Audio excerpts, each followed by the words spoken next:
Hello and welcome to MedyaNews podcasts. MedyaNews aims to be an authentic voice, bringing you real, truthful stories from the Middle East with a particular focus on the Kurdish question that is often ignored, self-censored, or suppressed by the mainstream media platforms. Today, we are very honored to be joined by Saleh Muslim. Saleh is a former co-chairman of the Democratic Union Party, the main party of the autonomous administration of northeast Syria. Saleh has been one of the most prominent Kurdish representatives and spokespeople for much of the Syrian civil war. Welcome to MedyaNews, Saleh. It's very nice to have you here today. Thank you very much for guesting me and giving me the opportunity to talk. Thank you very much. You're very welcome. Thank you very much for being with us.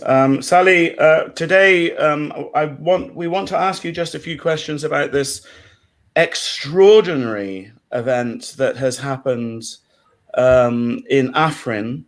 Afrin, of course, for our watchers and listeners, was invaded in 2018 and has suffered the most terrible human rights atrocities, war crimes, abuses by the Turkish state and their affiliated mercenary gangs, all very, very well documented.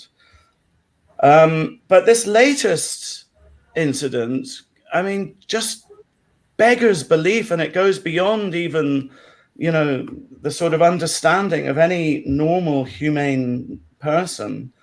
That on 14th of July, the Turkish government-sponsored news agency, Anadolu Agency, began to report about suddenly they had discovered a mass grave in Afrin.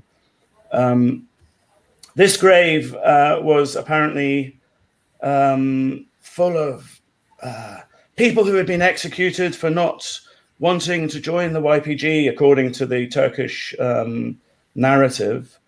Of course, I mean, I've just done a little bit of research this morning and found a story on ANF in reporting in 2018 how YPG fighters were being buried in this Avesta graveyard. The graveyard was built there because the Turkish invasion was going on, and they weren't being able to access the other normal, the established graveyards. So many fighters who died defending Afrin were buried in this, and there's pictures everywhere. You know, it's an established fact, and yet the Turkish state have made up this extraordinary, deceitful, cruel story, and you know, all with people with white suits and making it look as though it was a war grave. And all. What was your response, Saleh, when you first saw this story? Well, actually, we are countering the enemy, which doesn't know any measurements and any ethical measurements and any laws and rules for anything. They just do everything for their crimes. I mean, to show themselves, and they don't care about the humanity and anything. I mean, you cannot feel anything. And maybe we know this enemy, not now, from the beginning. So all the Middle East people, they are witnessing such enemy since 400, 500 years. And Europe, maybe they have forgotten also the interview. They've seen these crimes done by the Ottoman Empire. I mean, when they reached to Vienna and to other places and east of Europe. So maybe they are not remembering now what they were doing, actually. If you go back, you will find the same thing. So it's not the first time they are digging those such cemetery also. They have done it before, even in North Kurdistan. I mean, for the villages, for the martyrs, they are trying to do everything. I mean, just to kill the people, and even for these martyrs and the other people, they are removing them. I mean, many Kurdish leaders, they were killed during the 20th century, and their cemetery, they don't know where they have been, put. I mean, till now they are asking for them. So it's not first time, and maybe the Europeans and the people are witnessing this is maybe first time. They think that is first time they are doing so. Really, I mean, for during the attacks on Afrin, let's say what happened. I mean, during the attack in Afrin, there were some cemeteries everywhere. I mean, people were buried and martyrs were buried in the villages. But for the last few days, they were. They attacked the hospital. They attacked the civilians in the city, and the people they were fighting. So how they can go out? They cannot. They couldn't go out. So they had to dig the people and bury them just clear to the areas, to the people. I mean, look at the areas near the hospital mainly, and they know very well. According to the YPG, declaration and what they have said, even the names of all these people, martyrs were buried over there. The list is in their hand. I mean, there were members from YPG and YPG, and the civilians also targeted by the Turkish invasion, and so everything is clear. But the main thing, they were preparing for that maybe time before that, because they have removed all those stones which the names were written on them. They removed it and they destroyed it. And they just said, and they suddenly, as you said, they mentioned and that they have discovered the mass grave and so. But all the names and the people, we have pictures, we have videos about what happened over there. So everything is clear and everybody knows. Because they were following what's going on in Afrin. And what they have done, because there were some discussions with the Turkish government, with Erdogan, just meeting Biden's and sometimes meeting the Russians. They want to show, the Kurdish people or the people over there, the administration, as they don't care and they are criminals and so they are terrorists. You remember, just one day before meeting of Mr. Erdogan and Mr. Biden, what they have done. They have shelled the hospital in Afrin, killing about 20 civilians, just to say, those rockets, they came from and actually, such rockets and such weapons are not available in the, people who are defending Afrin, even in YPG. Such great missiles, they don't have it in their hand. So how they just shelled all this hospital and about 20 people said, and they just said, well, YPG is shelling the hospitals, killing the civilians, just to tell them that YPG and so it seems that every time that there is an important meeting with Americans or any international diplomacy, like literally just days before, they will carry out these, either bombing a hospital or discovering a mass grave, or just to try and, I don't know. It seems slightly crude, and it seems slightly. Who would actually sort of believe these? Do people believe these sorts of? Yeah, you can imagine. The people in Turkey, they believe it because they are closing their eyes, their ears, they cannot hear, and they cannot even talk. So maybe some people, they believe, but not the European, because mainly the Europeans and especially the media of Europe, they were following all the story from the beginning. They know exactly what happened. And now, still they are following it. And I hope maybe they will know the reality of these enemies and those the Turkish government and what they are doing, because they are doing the same in the other areas, occupied areas by them. In Tel Aviv, in Ras Al Ain, they are doing the same, but they're not allowing anybody to come in and to see what's going on. To witness it, Saleh, that's absolutely. Turkey have such a very, very long history of psychological warfare and dirty black operations, as they say. They were even, remember, they were caught recording, there was a leaked recording.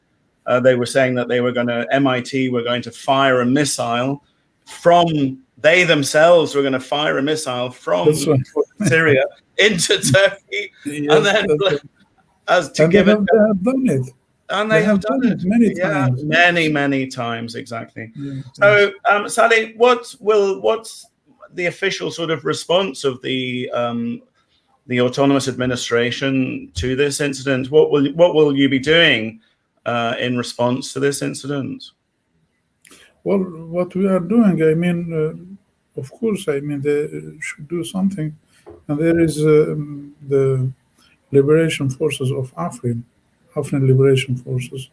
They are taken that they have killed 5 Turkish soldiers as military way. They have shelled a vehicle, and they will do more. But something should be done legally. I mean, by the international, powers and the others. I mean, just to make a committee to investigate what's going on, to see the reality, what's going in Afrin. Actually, Turkish side, they have invited some journalists to come in, and they took them to a tour in Afrin and showed them what they want. Some people, I mean, which they are slaves of Turkish side, but those people and the organization should freely go there and to see the reality what's going on. And I think, I mean, digging such a cemetery and removing all this is a kind, not only this one, I mean the others in the villages, they have destroyed everything.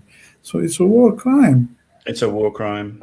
Yeah, it's a war crime. I think somebody or some organizations, and even from our side, the administration should do something to bring them to the court, to this war crimes, tribunal in the Hague. Yeah, exactly.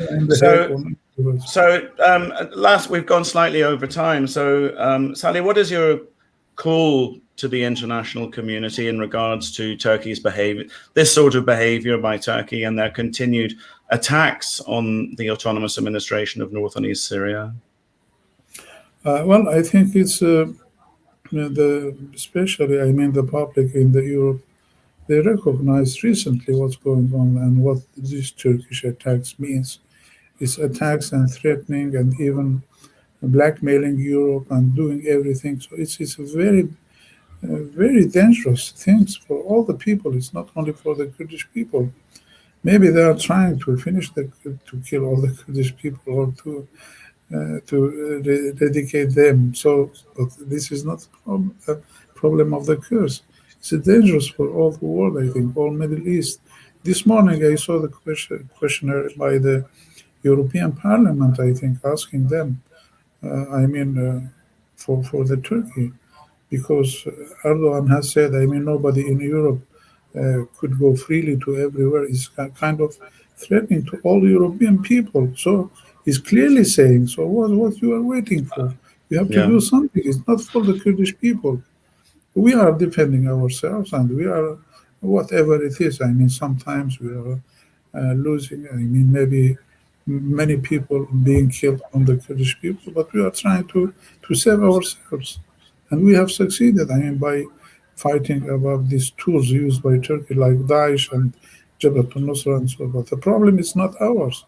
I think the problem, they are threatening the Greece, threatening the Europe in their own homeland, and even all Europeans are in the target of Turkish side. I mean, it's dangerous for the European. They should do something for that, I think. At least, I mean, to listen to him, what clearly he's saying, other than the plans for the Middle East. So it's dangerous for all the world, I think. And we are in the front line. We are fighting. This is right. We should be supported. And there are many other things should be taken by the Europeans. I mean, just like the courts and pressure and sometimes embargoes, whatever it is, should be done to stop this. I think it's more dangerous than Hitler himself.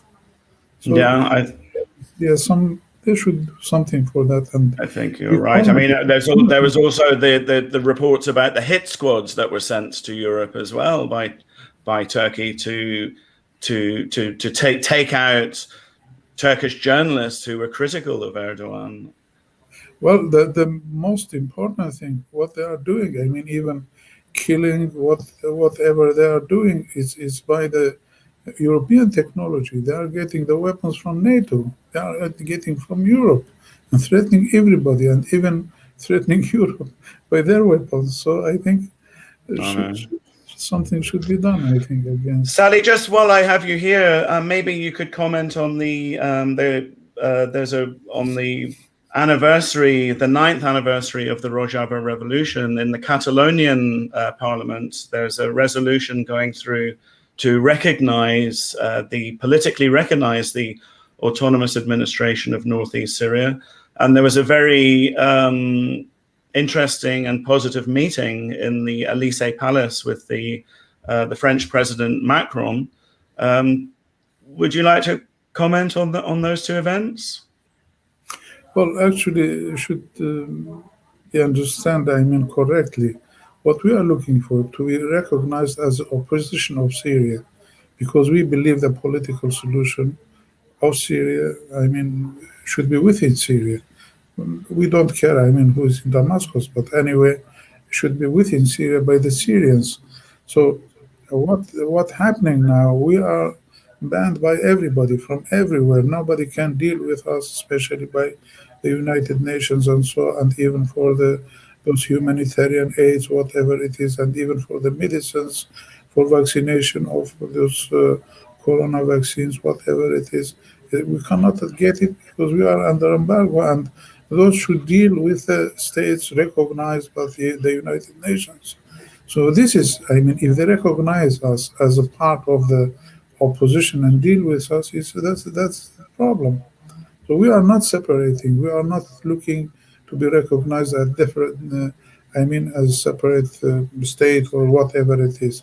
It's a part of opposition. They should deal with us, because whatever you send to the Syrian people, to northeast of Syria through the regime, it doesn't arrive. So it should be recognized some ways to deal with the administration over here. We are talking about maybe 5 or 6 millions. And what have been done in Catalonia is very good step. And even maybe we can expand it to the others to know the reality, what we are suffering. I mean, to do something to help these people over here. I mean, by medicines, by relations, to know the reality. And even many countries, they want to deal because of those Daesh prisoners and Daesh families, women, children. They are trying to do something, but because it's not recognized, nobody can come in. And when recognized, we are free to deal with everybody. So this is the point, should be known. Okay.